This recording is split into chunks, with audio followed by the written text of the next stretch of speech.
Hello and welcome to the International Schools Podcast. My name is Dan Taylor.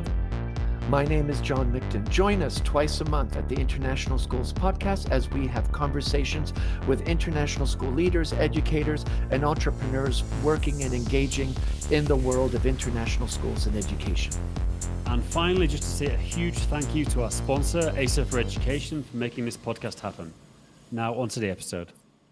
Welcome to the International Schools Podcast. My name is John Micton. I'm the co-host of this, and Dan Taylor, host, is not here. He's busy doing some work in Dubai and will be joining us next time. But let's start. We have the pleasure and privilege of having Katherine Prince and from KnowledgeWorks. And Katherine, I'm going to straight away let you kind of do a little bio, your role, your title, and maybe some 2-minute history. How did you end up in this role? And then let's kind of really delve into the amazing work that you are doing and leading with your team on some research and some really important things about learning and the different shifts and drivers of change and how they're impacting education and policy. So if you can just give us kind of your title and your role and a bit of history about how you got into this position. Thank you. Sure. Yeah, of course. So I'm Katherine Prince, and I work as Vice President of Strategic Foresight with KnowledgeWorks.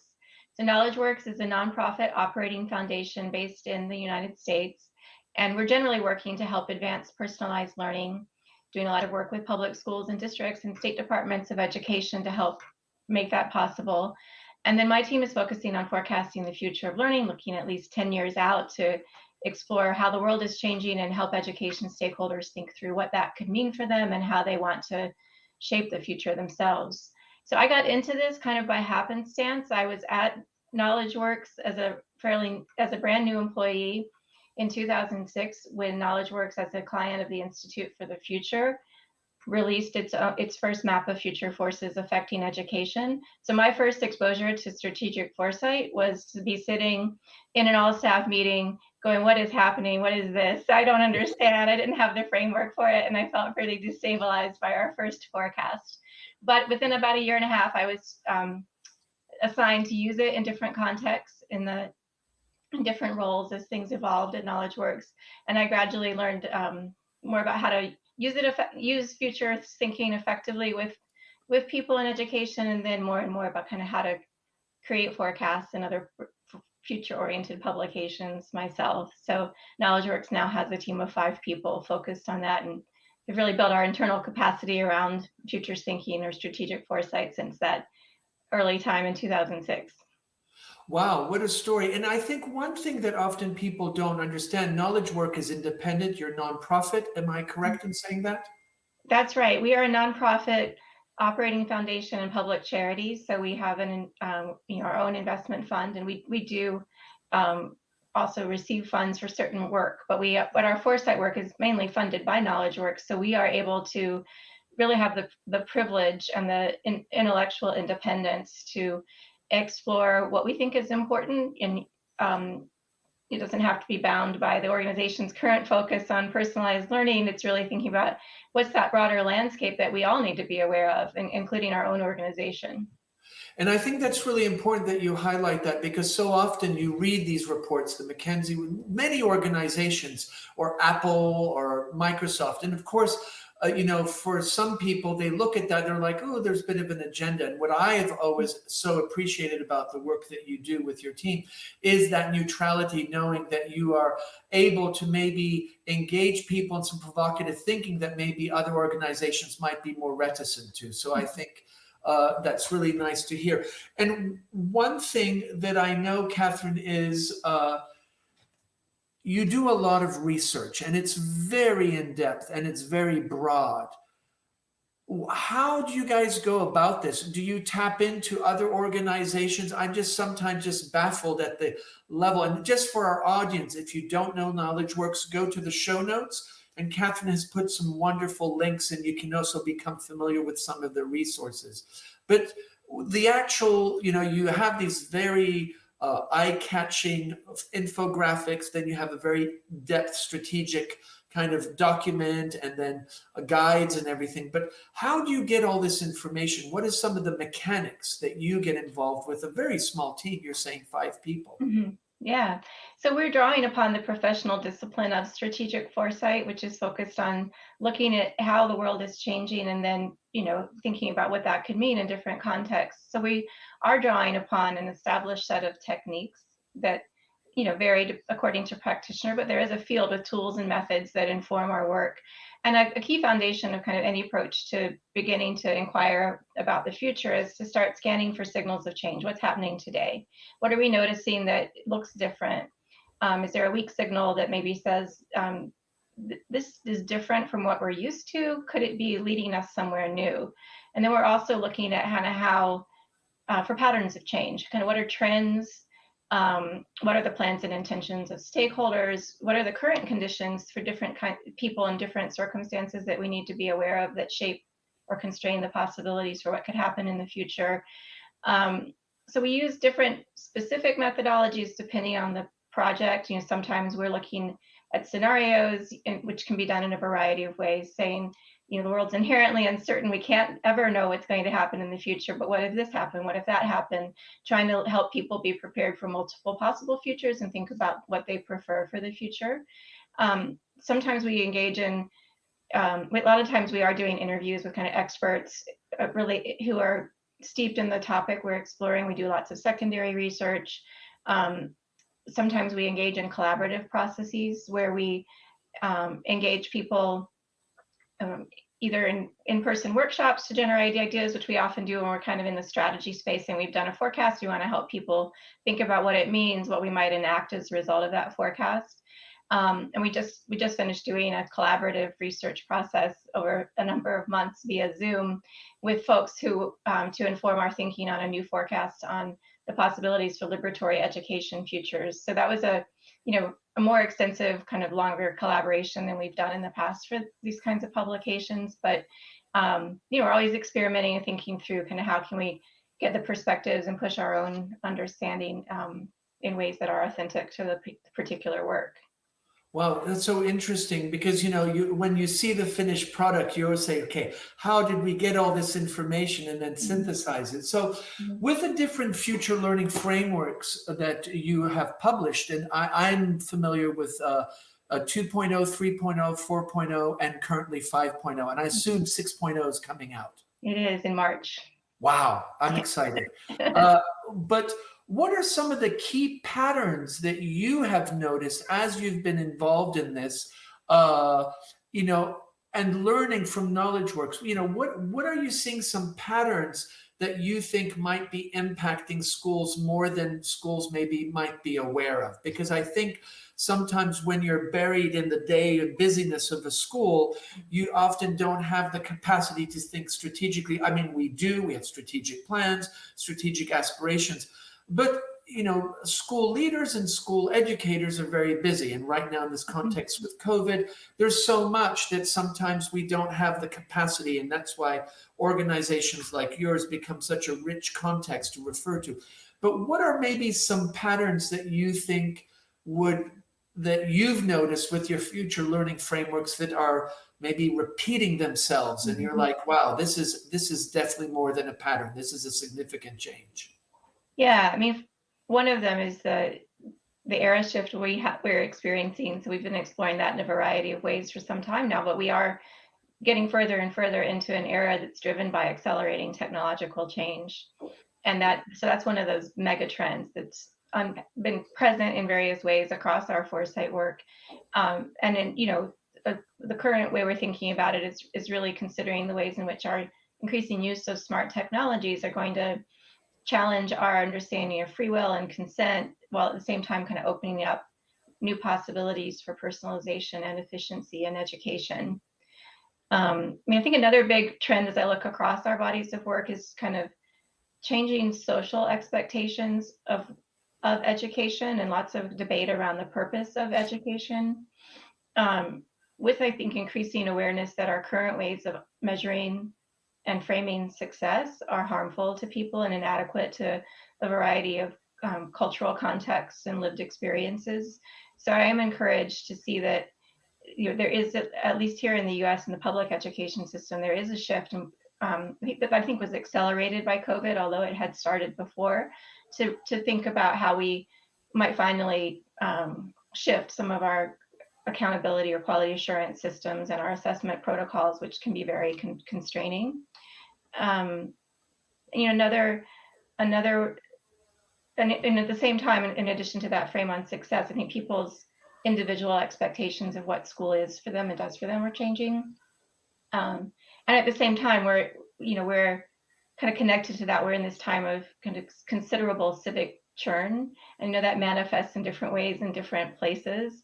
But here in the US, we've been really having a much needed racial reckoning, really thinking about the inequities and oppression based into many of our systems, including public education, and very contested political climate, which is, all tied up with kind of how is power working in our schools and institutions, and what role do young people play in that? We've definitely seen a lot of activism among young people, and there are also possibilities that some people will just disengage and not be very active in that civic space, especially as it gets more contentious. And your first point, I think, is very provocative. This idea of free will and consent, and kind of the erosion of this idea of free will with AI, behaviorism, and this curation of our experiences, our digital experiences. And Shoshana Zuboff talks about this idea of surveillance capitalism and behavior surplus, where our behavior is actually a resource and a surplus. But at the same time, what I really appreciate in all your reports, it's very balanced. You're looking at the drivers of change, which often could be perceived as more provocative, maybe negative even, but you're always very deliberate about highlighting the positives. And is this something that is that kind of your kind of approach, your vision, your philosophy is always to bring this balanced approach? Because I think you do such a good job with that. And that can't always be easy when you have all these political tensions. Thank you. Yeah, we do try to take that balanced view, partly because we know that in most cases, a change affecting future possibilities presents both challenges and opportunities, and that those often vary depending on where you sit. So, futurists are generally trying to have the discipline of taking that balanced view, so we're not just trying to impose our value set on what we're writing or in the ways we work with people. And of course, we can't completely take our values out of it, but we are trying to help people kind of get past that first reaction and challenge assumptions, think about possibilities. Even when something seems destabilizing, is there an opportunity in that might break us free of inertia that we're stuck in that's getting in the way of what we want? At the very least, if there are things that we perceive as being negative or just are generally thought to be negative, then we try to encourage people to think about, well, how can we be active agents of change in mitigating those threats? And I think that's what's so powerful, is this idea in this negativity. What can we do to step up forward? I'm hearing you. Can we be active agents of change? And I think in a school setting where sometimes through fake news, and I think sometimes the narratives that we read in the newspaper and the news sometimes can be, I'm going to be very blunt, depressing and not very positive. So I really like that kind of, provocation, or this idea is like, okay, so here's this negative situation, but what are you going to do to step forward in this idea of being active change makers? Yeah, and we acknowledge that, we all have to think about our spheres of influence, and sometimes these broad societal patterns can feel really overwhelming. So it can be hard to know kind of how can I in my school or in another educational setting kind of intervene in a way that's useful.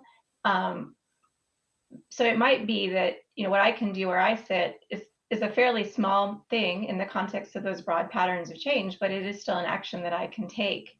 And so helping people, think that through. And then also, if we're not aware of the ways in which the world is changing and what could unfold, then we're more likely to get blindsided and find that circumstances are undermining our ability to achieve what we want.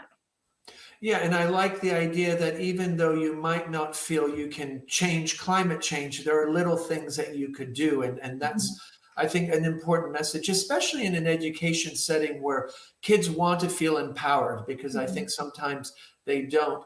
And I know one thing that I've really enjoyed, and I'm diverging here, so apologies, is the podcast you did in Pittsburgh, where kids were starting to reimagine learning. You joined with another organization, and they're now kind of engaged in this podcast and actually in actions. Is this something that you try to do, is make these connections with public organizations? Because obviously you don't, there are just 5 of you, but are you making these relationships and trying to see what you can do to really support that action at a local level, as example of the Pittsburgh? And feel free to kind of give a context to that. Yeah, so that particular project was one that we did with Remake Learning, which is a nonprofit organization in Pittsburgh that's long been fostering an innovative education ecosystem in that region. And then SLB Radio Productions, an organization and that has long been creating, helping youth create media. So that was, and it was in the context of a campaign that Remake Learning and the Grable Foundation have been supporting in that city since it's the 2nd year, to really help people think about a different tomorrow for education. So we are looking for partnerships like that, where we can connect with folks who are also thinking about the future of education or innovative educational possibilities in different contexts, and think about how can we bring that kind of the future frame that we bear alongside their often kind of more grounded day-to-day work, or kind of just accessing their networks, so that more people are kind of at least using the ways of thinking in a lightweight way, that even if they never read one of our publications, but to be thinking about how we might anticipate and engage with the future. So we are delighted we get to do another series of 5 podcast episodes with those same partners this spring. And there are other partnerships that we foster in different contexts. And then we do a lot of work with groups, not just to create content like those podcast episodes, but also to, as you know, to engage with folks in workshop settings and presentations, to say where you sit, kind of how do you make sense of the change on the horizon? What could it mean for you? Yeah, and I had the privilege and honor of working with you a few years back, where you came to Europe, and we had a group of school heads and board members, and you did a whole day and a half, and I know everybody walked out just buzzing. One thing that's always very impressive is the quality and the graphics and all the way you present things. It's just so engaging. I assume you're doing that in-house, or do you kind of subcontract that out to a graphics company? Because it's always, just beautiful to look at, but also draws you in. Thank you. We do have an in-house designer, Todd Garvin, who does most of the work. There are times for specific projects where either we contract out directly just to augment our capacity, or maybe in a partner situation, they have a designer to whom we turn. But it's always been really personally important to me to kind of create beautiful products that, because they are more engaging, they are enticing, and that visual layer, I think, can help make what are often really complex ideas more accessible. Yeah, and I know that often you have the infographic, which kind of just, I'm just thinking one where there were bubbles and kind of highlights, but then you have the strategic forecast, which is a far more in-depth, but replaying those graphics, and then you also have a guide. All this is free, which is amazing. So this is something that you've decided. You're a nonprofit, you're a public organization, and this is what you're giving back to people, educators, and society in general. That's right. And KnowledgeWorks does other kinds of work that are also trying to help improve educational conditions. But this body of work we really have thought about over the years in terms of a contribution to the field. Usually just because we are self-funding most of it, it's just something that we think is important. And there have been twists and turns, as with anything. Sometimes it's hard to understand what strategic foresight is and why it's important, but we've been really fortunate to be able to weather changing climate, changing leadership, and be able to carry on the work over the years. Yeah, and I know a lot of international school leaders turn to that and use them. I've been in workshops, or I've led workshops where often that's a point of reference, and that's really something that people gravitate to. Mhm. One thing is that, of course, you work with schools and really your focus is education. Mhm. Why education and maybe not organizations or companies? Is that something that's because knowledge work was always grounded in education, or is that more something that you strategically moved to? It is because KnowledgeWorks is an education organization, so we have a historic focus on helping to improve education first in our home state of Ohio, and then through our on the ground work in the United States, and then we're fortunate to be able to look further out in time and further out in place as well, and through our Foresight work. Um, and and historically, we focused most on the K through 12 years because that's KnowledgeWorks' main area of focus. There are times we've been able to do collaborations that get into the post-secondary education space, and in the last couple of years, we've been working with a partner, Capita, to look at early childhood futures because they're foundational to what can happen in those K through 12 years. So there are ways in which we're kind of working around what might be formally considered education to think about social systems generally, and because they're interconnected and interlocking, and there are many kinds of systems and structures that are influencing children's lives. Yeah, absolutely. Mhm. Now, one of the things that you in the 5.0, and I'm going to refer to that because I know that we have it in the show notes, is these 5 drivers of change. And when you talk about a driver of change, I get the sense that there's some movement forward and there's might be some speed connected to it. And then, of course, you have the change process. Mhm. And are these drivers often building on previous drivers, or could they be completely new? So if I go to report 4.0 or 3.0, is there is there a road? So the drivers of change continue, or have you noticed sometimes some drop and then new ones come in, or are they kind of building on each other? So in most of our forecasts, we've said, let's not formally look back at the previous one. Let's start fresh and see what's happening now. Oh, The one interesting. exception to that is when we went from our 4th one, Education in the Era of Partners in Code, where we started forecasting this era shift related to accelerating technologies. And we went to the 5th one, we said, an era lasts a long time. We want to stay in that frame with our forecast 5.0, navigating the future of learning. So that was the one time we deliberately created that kind of link. But that said, I can look back across all of the 5 comprehensive forecasts that we've published, and I can see themes over time because there are these drivers of change are broad patterns of change, and they in general, I think they've continued to unfold. Some of the variance across forecasts can definitely be in the space of maybe we over forecasted or we saw something at one point and then it shifted. And I do think we got ahead of ourselves, or the education sector just hasn't picked up on areas around kind of mixed reality, augmented and virtual reality, wearables, that kind of thing, as fast as we thought they might have a few years ago. So that, That's we are interesting trying. that you say that, Catherine, because just amongst the ed tech world, and I know Dan and I, when we talk to other people, there was this whole the Google Glass, and I remember Dan and I actually we were trying them. Dan came to an event, and I got to try, and they kind of have they're there, and of course we have now the metaverse and all these other things. But I agree, it hasn't really. I'm not seeing it in schools. It's not like schools are investing much in that. So that's an interesting observation you shared. Yeah. And so, and then I think there's also, like, from one forecast to the next, we might just emphasize different things. It doesn't mean they've completely gone away, but we just see things from the moment in time where when we write a forecast, different things might feel, more or less relevant.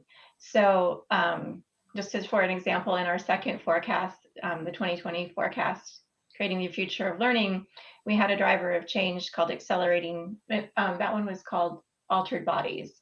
And that was looking at how people were changing how our bodies and minds work through prosthetics and chemical interventions and other mechanisms.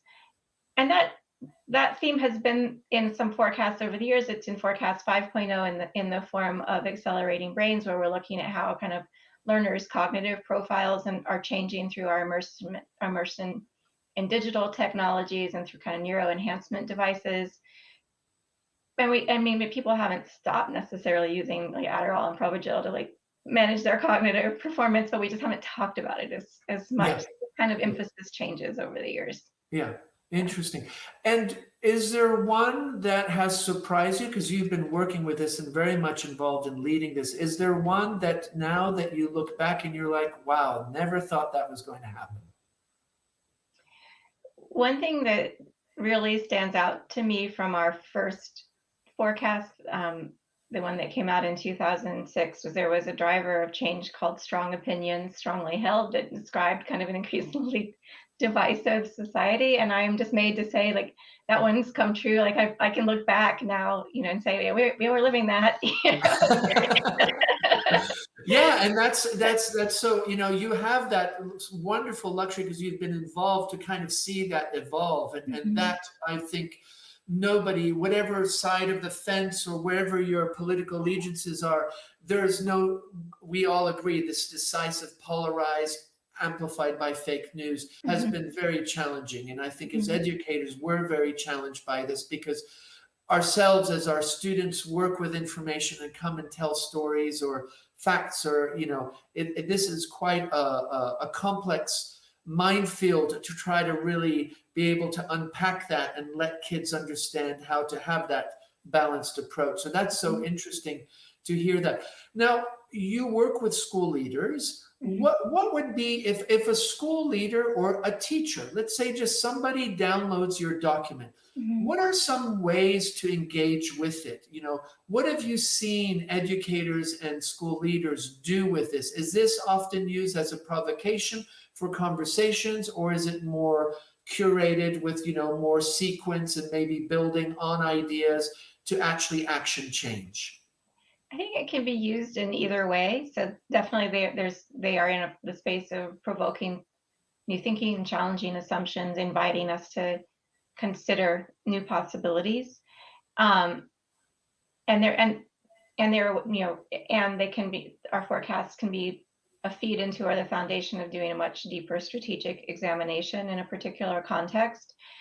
I would say, like, there's just layers to engaging in the future. So think back to my own kind of first emotional reaction to that 2006 map, where I was like scared about how the world seemed to be changing.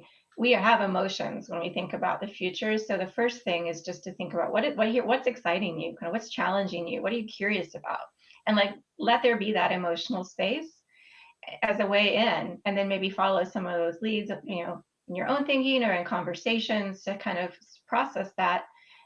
And then there's like definitely a lot of analytical space that our forecasts invite to consider, well, if this is a change that's happening, what could that mean?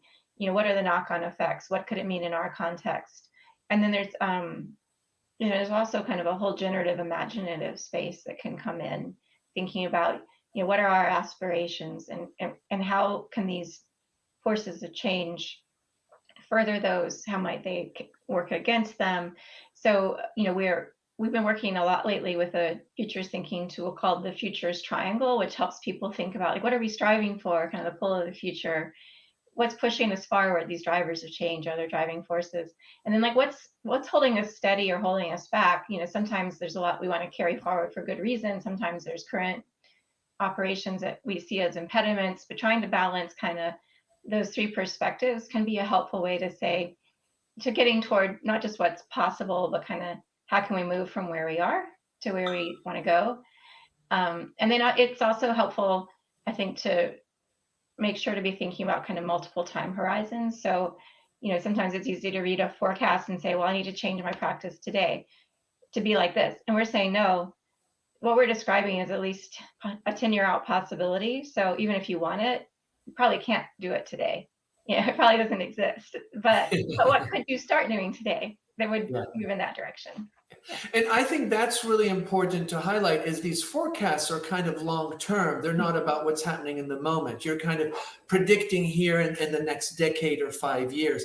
One thing that I really appreciated in the last forecast, you actually had a guide, kind of like it was, a guide. So if you were going to work with this, you kind of guided people through some, almost like workshopping it. Is this something new, or have you always done this with previous guides? Or is this kind of something that you're realizing is something that might be important to add as the resource? Yeah, we did our first kind of facilitate your own conversation about the future guide way back in 2011, not tied to a specific forecast, but it would have been when our third one was out was active. And we got more deliberate about it, starting with our first forecast, where we did the forecast and we convened stakeholders to say, what does this suggest? And we did that again with the fifth one. We might do that again, like with the next one. We're kind of working through what would be useful with that one. But we have very much felt like that strategy layer needs to be done in collaboration, or us in collaboration with folks in a workshop setting, and then also people in their own setting, because we can't presume to say what's the right strategy in any context, but that collective intelligence of kind of processing future possibilities together can at least give some kind of broad pathways toward change and response. Yeah. And the other thing is important. You work with schools, and you work with public school systems, but also I know you came and did an international visit. Is the organization still working with international schools, or do you find, because of your location, well, COVID doesn't make it easy to travel right now, but is it something do you find knowledge work is also resonating with international schools from your experience and your contacts? Yeah, I mean, again, we're fortunate KnowledgeWorks, even though it mainly focuses on public education in the US, has accorded us a lot of space to work with folks internationally or other contexts. So we remain open to that. KnowledgeWorks overall strategy has gotten more and more focused on helping state policymakers here in the US and then public school districts implement personalized competency-based learning. So as futurists, we are doing more support for that in some of those contexts. We're coming in and supporting KnowledgeWorks implementation work. So it's just one of the ways that the work has evolved over recent years. But we are open to digital experiences with folks internationally now, and hopefully not too long away being able to travel again. Yeah, absolutely. Yeah. So you say there's a new forecast coming in March. So I assume that would be 2022 looking 10 years or 5 years? What are these? What's kind of the time span that you're looking at? With this one, we're looking 20 years out.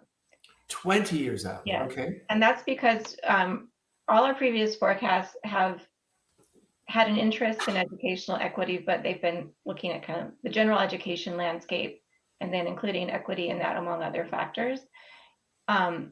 Especially given where public education in the United States is and just the broader patterns of change, we thought this was a moment where we needed to be more pointed. So we specifically asked a focal question saying, what's the extent to which education systems might be liberatory and unconstrained by systems and structures of oppression?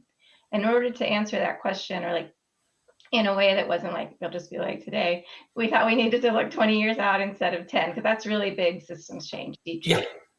Yeah. Okay, so it was kind of your guiding thesis statement that kind of provoked you to look more long term. That's right. But generally, when people look at these, and if they go back into your archives, it's usually 10 years, correct? It is. Yeah, it is 10 years.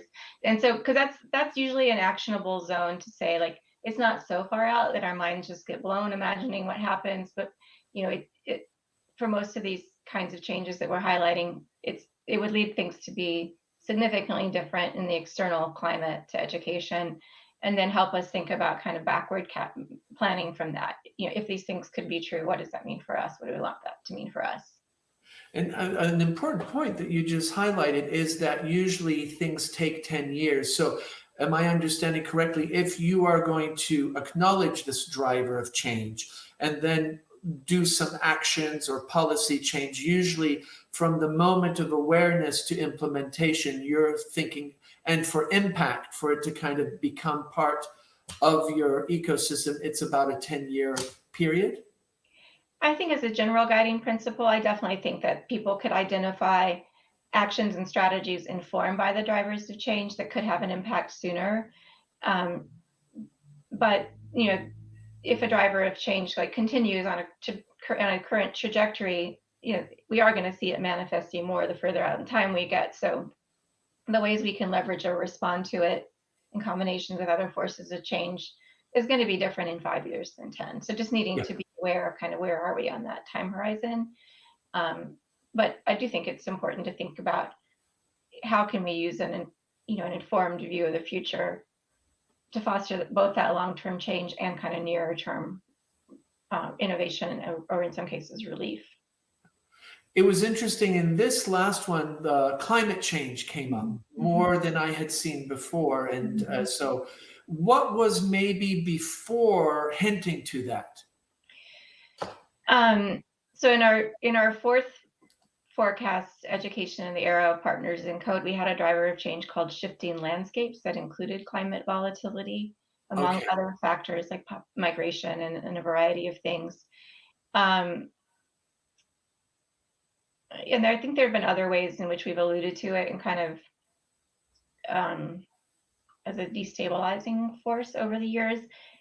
There have been times when we've had to have conversations. This was years and years ago, but certain people would think, well, we shouldn't be talking about environmental change at that time because we're an education organization. We're not an environmental organization. So there have been those kinds of choices that had to be debated over the years.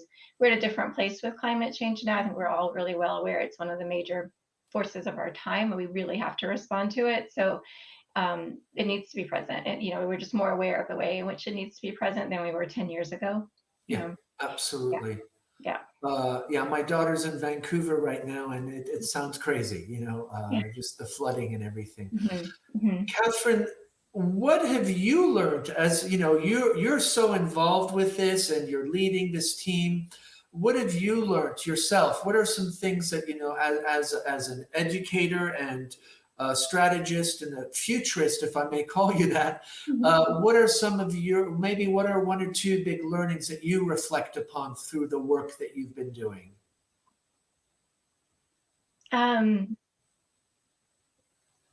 One of my personal learnings has had to be how to be aware of so much uncertainty and change and still be able to have a sense of direction and choice in my own life. So for the first few years of being involved with this work, I felt really personally destabilized by it. It's like, Is that because you were starting to see all this uncertainty and you're like, okay, how am I going to manage this in my day-to-day life? It was. And I was, once I had my daughter, who's now 10, I was, when she was an infant, I was like, is college even and university even going to be there when she's of age? What's it going to, what do we do? So I think I've gotten kind of more even keeled about being able to calibrate to say, I can still, exert, my agency and make decisions in my immediate day to day, and know that there's this broader climate, of change, broader landscape of change. And more substantively, I think I've just become increasingly aware over the years of how hard education change making can be. There are just so many strong structures and systems, and so many stakeholders, and there's so much of the change that often would need to happen is enacted by individual. So I think I've gotten to have a deeper respect for what it takes to not just have a future informed plan in a school setting or another educational setting, but then to carry it out. Yeah. And, we're all dealing with humans and human emotions, and from age 3 to 18 and then adults, that's very complex, and most companies don't have a whole bunch of 3-year-olds that want to say something, Exactly. And so that's what's also very rich about being in education, but also, as you highlight, that kind of change management and change processes can be so much more complex and nuanced. Your mother, you have a daughter. Do you talk to her about this, or does she ask questions, or is it more kind of it's not part of the family conversation? It sometimes is. I get accused a lot of being really abstract because, like still being a little kid and thinking like about how something even like school that you're experiencing every day today could be different. It's like, kind of like, why are you thinking that way? But there are times when she'll be like, "Mommy, can you come help my school?" That's great. Yeah. That's great. Yeah. That's great. And how about, because you are steeped in this information and it's not in this research about the future. When you're in social settings and people know you, do they say, "Okay, Katherine, what's happening here in the next 3 years?" Or people are good about separating that? Mostly people separate it, and it depends a little bit on the friend, or the social setting. So if it's someone who's been in education or is in education, we're a little more likely to go there. Like, and I think a lot of people don't really understand what it means to work with the future. So they're thinking, "Oh, you're like helping people with a new reading curriculum." I'm like, "No, it's not. It's not that. That's important, but this is different work." So yeah. Yeah, so it's usually fairly separate, but sometimes things will come up kind of naturally. Yeah, of course. Yeah. And what about companies, for-profit companies? Are they reaching out to you? Do they see this work as something that's transferable to their context, or are they tapping into other organizations? Yeah, we don't have much direct contact with for-profit companies. They may be downloading some of our stuff, but we don't tend to work with them much or hear from them much. I think, the Institute for the Future is a long established futures organization that has a lot of liaison with for-profit companies and on a whole host of other kinds of organizations. So they're a big resource probably for those for that sector. And then some larger for-profit companies will have their own futurists embedded on their teams, or they'll have consultants that they work with in specific contexts. But it doesn't tend to be us. Yeah. Katherine, thank you so much. So what is the title, or is that a professional secret, 2022? Are you going to test? See, our assignment for the next 2 weeks is to use this new title as much as possible to see if it can stick. So let me hope I remember it correctly in this moment. Okay, yeah. Oh, I feel honored. On International School Podcast. Yeah. KnowledgeWorks. I'm excited. I mean, we literally created it 3 days ago. So Okay. Imagining liberatory education futures together. And liberatory, maybe unpack that a little bit for our audience. Yeah, so thinking about how might education systems really help people develop with their full identities intact and acknowledged, really have a sense of belonging, really help them understand their kind of sense of self in relationship to the societal systems in the world, and be supported in developing to their fullest potential, and not constrained by the various forms of systemic oppression that are present at least very present in the U.S. public education system and present in society. I think globally too. Yeah.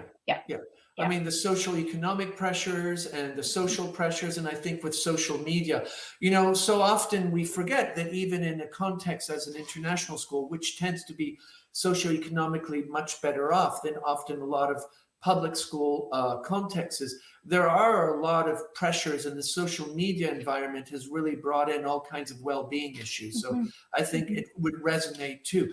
Like the title, so you're going out and trying it out, people, and then how much ideation and iterations do you come up with for a title? Yeah. I think there might be 20 in our document where we're capturing ideas and and debates about it, and so yeah, in the next couple of weeks we'll decide whether that one's sticking. Great. Yeah. Katherine, thank you so much. I just want to remind people, knowledgeworks.org. If you've never been there, go and spend some time, and you will notice also then they have a whole education section and the different forecasts that they do. And Katherine, thank you so much. People can find you on LinkedIn, and of course, they can find you on KnowledgeWorks. And I know you have some YouTube videos that you've done to promote different things. I just want to thank you. It's a real privilege and honor to hear about KnowledgeWorks, and it's great. I'm a huge fan, so I feel like, oh, great. Now I get to hang out with the people that are making the things I love. So thank you again for everything that your organization does, because I think for myself, leading workshops as a school leader, it's often a point of reference, and it's a point of provocation when I engage with other people. So thank you, Katherine. You're very welcome, John. Thank you for having me, and it's been a pleasure to chat.